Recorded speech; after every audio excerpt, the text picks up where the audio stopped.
Good evening, friends. Today, our Honorable Finance Minister presented the finance bill, usually we called as budget,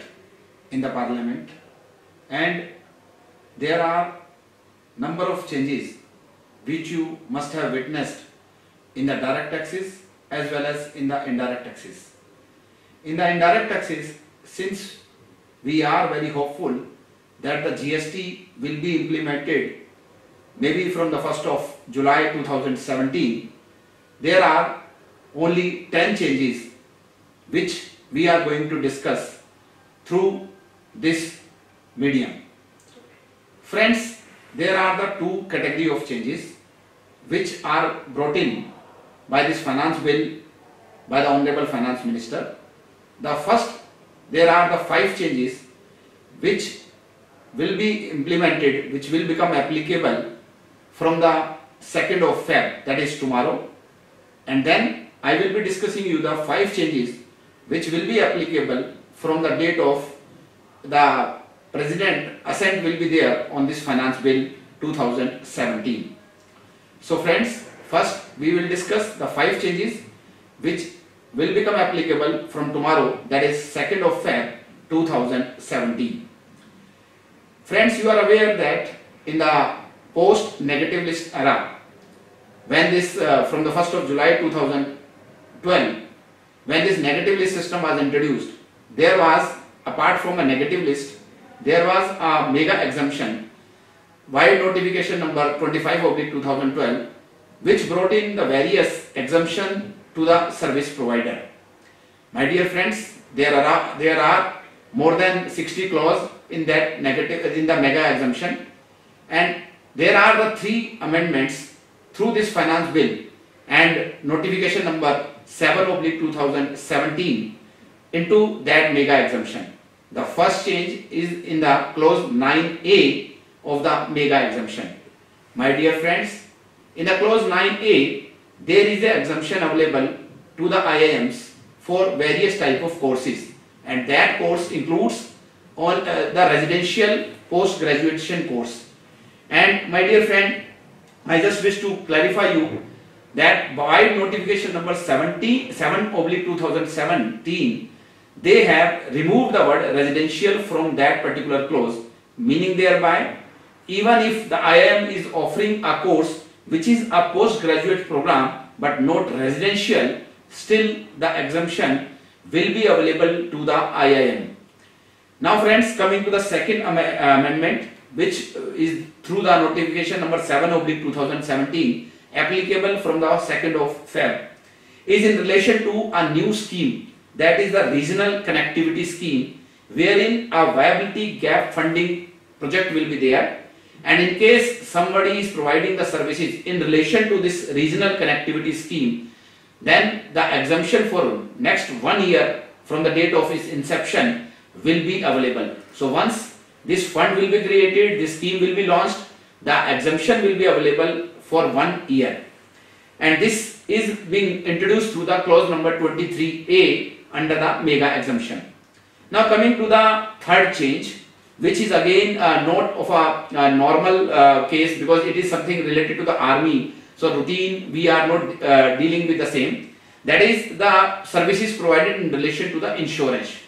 My dear friend, in the clause 26D, they have inserted a new clause 26D in the mega exemption, and as per that, in case the services are provided to the army, naval or air force group insurance fund, then the same will not be subject to service tax. My dear friend, after these 3 changes which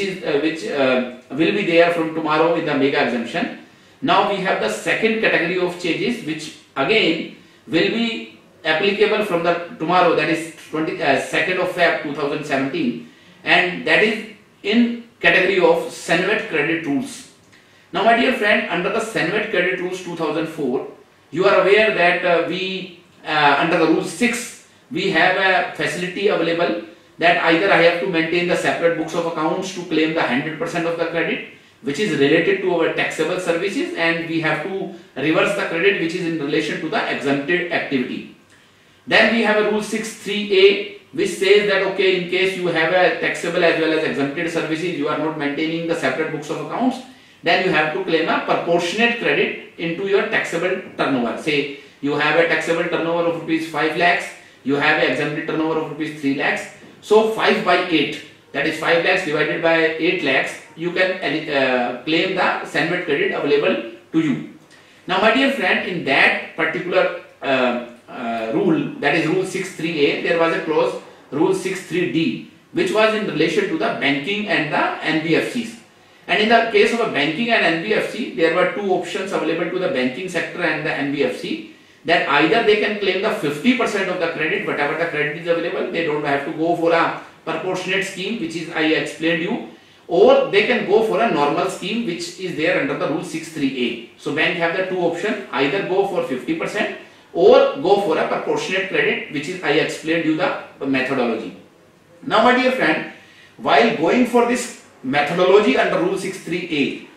there was a proviso, there was a clause available under the rule 63D that the interest portion, the interest income will not be treated as an exempt services. So that will not be treated as a for the purpose of calculation of the formula. So what I am trying to convey you, I am giving you an illustration. My dear friends, say I have a taxable turnover of rupees 80 lakhs and my interest income is 20 lakhs rupees. So normally my formula should be that 80 lakhs divided by 1 crore, that is 80 plus 20, to calculate the SENVET credit eligibility. But since there was a proviso available under the rule 63D itself, that is the what kind of for this purpose of calculation, what will be the inclusion in the value of services, since the interest was excluded from there. So practically what was happening, that in case of an NBFC having a 80 lakhs rupees taxable turnover, 20 lakhs rupees interest income, and since the interest income will not be used or will not be recognized for the purpose of this formula, practically the formula was coming that 80 lakhs divided by 80 lakhs. So that was interest income was neither included in the denominator, not included in the numerator. But now they have clarified while inserting a proviso in the clause E of the rule 63D that this aspect, that the interest income will not be recognized for the purpose of value of service, will not be available to the NBFC and the banking companies, meaning thereby that the NBFC or the banking company, while going for this formula calculation, they have to include this 20 lakhs rupees in the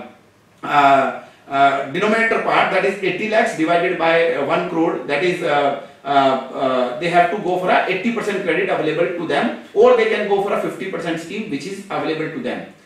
Now my dear friend, coming to the last change which will be applicable from tomorrow, that is 2nd of Feb 2017, that is in relation to the rule 10. Now my dear friend, in the rule 10 of the SENVET credit rules 2004, we have a provision that in case you are shifting your factory or you are transferring your business under the scheme of a merger or amalgamation to somebody else, then you can also transfer the credit which is available in your books of accounts. There is a records, what kind of records we have to maintain is also prescribed under the rule 10 sub rule 3. Now my dear friends, they have inserted a new rule, that is rule 10 sub rule 4 into the same, and they provided that this, for that purpose, for the shifting of this credit, somebody has to file an application, and that application has to be approved by the department within a period of 3 months. So soon there will be a kind of a format for the application for the transfer of such credit, either in case of a shifting of business or transferring your business into the merger or amalgamation scheme. Now my dear friend, these 5 small changes are there which will be applicable from tomorrow. Now I am coming to the next category of changes which will be applicable from the president will give the assent to the bill. So when the finance bill will receive the assent of the president, these 5 changes will be applicable. Now my dear, coming to that category of changes, again there are the 5 changes. The first one is into the negative list vis-a-vis the section 66B, that is charging section. My dear friend, in the negative list there is a clause F which says that in case you are doing some process which amounts to manufacture, then that is not covered under the service, that will be outside the ambit of service tax, and that is there in the negative list. Now my dear friend, from the date when this president assent will be there, that particular negative list, that is clause F of the 66D negative list, will be removed meaning thereby that will become a taxable. And accordingly, under section 66B also, that is clause 40, the charging section, they removed that kind of a definition which was available for that. But now, my dear friend, as you are aware that the amount process which amounts to manufacture can't be taxable under the service tax. So, my dear friend, wide notification number 7/2017, that is in relation to the changes which is there in the mega exemption, they amended the clause 30 of the mega exemption. My dear friend, I wish to clarify you that the job work, a certain job works which were already exempted from the mega exemption, that is under the clause 30, they inserted the negative list part. So under the negative list, whatever the point was there in the clause F, now they have inserted into the mega exemption clause number 30 in such a way that all the exemptions which was available to the job work, whether that is in the negative list or in the mega exemption, now come to a single place, that is mega exemption clause number 30, and the portion which was there in the negative list or in the charging section, the definition was there, that has been synchronized, removed to give a synchronization at the mega exemption level. So there is no change per se. I wish to clarify you, in the job work business, whatever the benefit which was available to the job worker earlier, that benefit will still be continued. Now coming to the seventh change, but the second change into this category, that is the change into the section 96A, that is advance ruling. So I will not deal much on that, because in the advance ruling there is a change that earlier there was an advance ruling, separate authority was available for the service tax purpose, for the income tax purpose. Now they have merged the advance ruling provision and they referred a custom provision, meaning thereby for the advance ruling for the purpose of service tax also you have to go to the income tax authority, the authorities which are giving advance ruling for the income tax purpose. And earlier there was a scheme that you have to pay 2,500 rupees, now you have to pay 10,000 rupees. There was a provision that the advance ruling authority have to give a ruling within a timeline of 90 days. That has been amended to the on the lines of the Income Tax Act, that is 6 months as compared to the 90 days which was earlier available. Coming to the, my dear friends, the third change into this category and overall eighth change, that is in relation to the exemption available to the state government for taking the salami, or you will say that is premium, cost, price or development charges for giving the land on lease. Now my dear friend, I am just giving an example. Say our industrial authority is there, our government authority is there. Say we can say a Noida development authority is there, or some other authorities are there. They are giving certain lands on lease, and for that purpose, for the lease amount which is giving, I am not talking about the monthly or a regular rental. I am talking about the first ever, this upfront amount which is being given as a salami or as a premium for giving that land on lease, that is upfront payment on the first instance. For that amount, there was a exemption which was introduced in 2016, that is from the 22nd of September 2016, wide notification number 41/2016. Now my dear friend, meaning thereby this exemption to these state authorities was available, first introduced in 2016, but there were a number of cases which were pending before the various authorities prior to that period. Now my dear friend, to give the benefit to these governments and to the assessee, so whoever fighting this case that whether that is subject to tax or not, because there are number of judgments which says that the salami or the premium will be subject to tax as treated as a rent. Now they have given a retrospective benefit for this amendment, and now this benefit which is available only from the 22nd of September 2016 will be available from the 1st of June 2007. So my dear friend, from the 1st of June 2007 with a retrospective benefit, the amount paid to the state government, state authorities for the premium or for the salami or for the cost or price or development charges as an upfront payment will not be subject to service tax. Now my dear friend, coming to the last change, I believe that we have covered 9 changes. Now coming to the last change which is there under the so my dear friend, I missed one change. I wish to give you another change, that is in relation to the R&D cess. My dear friend, I wish to apprise you that under the Finance Bill 2017 we have a clause 139 which is saying that from the 1st of April 2017 this R&D cess act 1986 will be repealed, meaning thereby in case of import of services, import of technical services, whenever we are importing certain technical services from outside India, we are paying a R&D cess on the same, and in turn, wide notification number 14/2012, that R&D cess, whatever the R&D cess we paid on the imports, is available as a Senvet credit. So my dear friend, the eighth change which I skipped, I could not explain you, that this act will be repealed from the 1st of April 2017, and accordingly the benefit available to the Senvet credit, that okay, since you are not paying, so the credit will not be available as well. So that notification number 14/2012 will not be there. Now my dear, coming to the last change, and that change is a huge change, and that will have a long impact. You have a case of a Suresh Bansal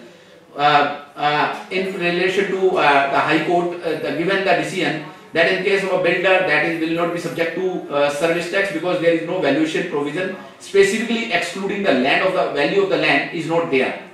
Now my dear friend, to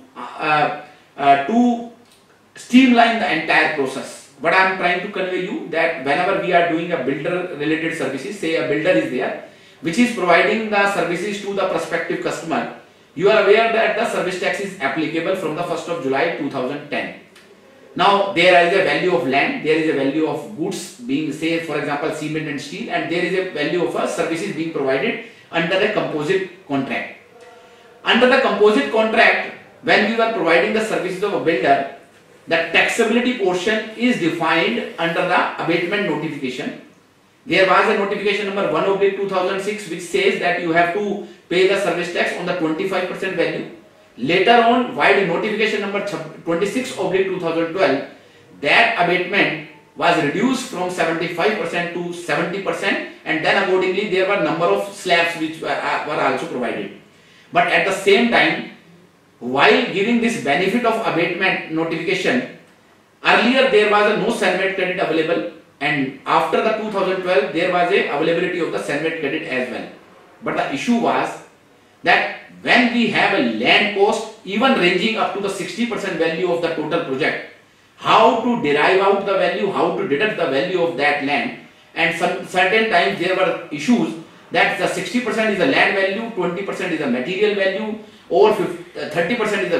material value, and still we have to pay the service tax on the 25% value or the 30% value, as the case may be in the times to time. There was a case, and there was a case being fought, and there was a famous case of a Suresh Bansal in the High Court, in the Honorable High Court, wherein there was a issue that under the determination of value rules, there is a Rule 2A clause I, which do not deduct the value of land in case I want to bifurcate. So if I want to bifurcate the 100 rupees, the total contract cost is the total agreed value with the customer is 100 rupees. I want to deduct, I want to see that okay, I want to pay the service tax only on the labor portion, only on the service portion. Then there was no mechanism available because the Rule 2A subclause I was saying that okay, only the goods value you can reduce from the total contract value. So there was no provision available. Now my dear friends, by virtue of this amendment under the Rule 2A, vis-a-vis in the Finance Act itself, they have amended the provision in such a way from 1st of July 2010 itself, that not only in the Rule 2A subclause I, you can deduct the value of goods out of the total value, but also the value of the land or the undivided portion of land. What I am trying to convey you, my dear friends, that by having this amendment, now there will be a long lasting impact, there will be the far reaching impact,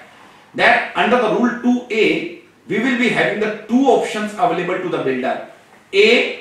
that notification number 26/2012, they can go for a 25% or a 30%. So earlier there was, as I mentioned you, there was a notification number 1/2006 which provides a abatement of 25%. There was a notification number of 26/2012 which provides the abatement of 30% as at the different time, different abatements. But finally 30% abatement is available. Now parallelly with this abatement, in case a builder brother is in a position to bifurcate the value in case a builder brother is in a position to bifurcate the value with the land, vis-a-vis the goods, vis-a-vis the services, then he will be eligible to do the same from the 1st of July 2010 and with an additional benefit. In the notification number 1/2006, from the 1st of July 2010 to 30th of June 2012, even if you are going for a abatement scheme, since you are going into the abatement scheme, you were not eligible for the SANVAT credit. But since under the rule 2A, there is an amendment which is retrospective amendment from the 1st of July 2010. Not only you can bifurcate the value, that is the land value, say 60% is the land value, deduct. You have a goods value, say 20%, deduct. Pay service tax only on the 20% value, again with the benefit that you can claim the SANVAT credit of input services and capital goods as per the provision of the rule 2A, which is available to all of us. So my dear friend, there is a change which will give a positive impact to the builders and the prospective customer, that even if the land value is so much, today what is happening at certain areas, say for example in Mumbai, we have a huge land value as compared to the total value of the contract, but still you have to pay the service tax on the 30% value. But now having this amendment introduced with a retrospective effect, not only the government I will say take care of the earlier judgments which is there under case of a Suresh Bansal or in case of a Bayana Builders for the free supply, but also the benefit will be available to the prospective customer, that the builder will be able to deduct the land value as well as the value of the goods from the portion of a total contract to derive out the value of service on which only the service tax will be applicable. So there will be n number of cases when the service tax portion or the service value portion will be less than 30%, which is there under the notification number 26/2012 in the present scenario and earlier in the notification number 1/2006. So dear friends, these 10 changes were there in this finance bill, and I believe that by having this discussion with the various provisions which I discussed with you in the last few minutes, dividing the same into the two parts, that is from the 2nd Feb and from the date of assent from the President, just to conceptualize you or give you the briefing. There are the 5 changes which will be applicable from tomorrow, that is the benefit to the insurance fund to the Air Force groups. The IIMs will be able to offer the non-residential postgraduate programs, and there will be a new scheme related to regional connectivity for this is air travel and all. And then banking and NBFC's company has to pay more SANVAT credit because the interest portion will be treated as an exempted services for them, and for the SANVAT credit you have to apply for a department for the shifting of business or merger and all. In case of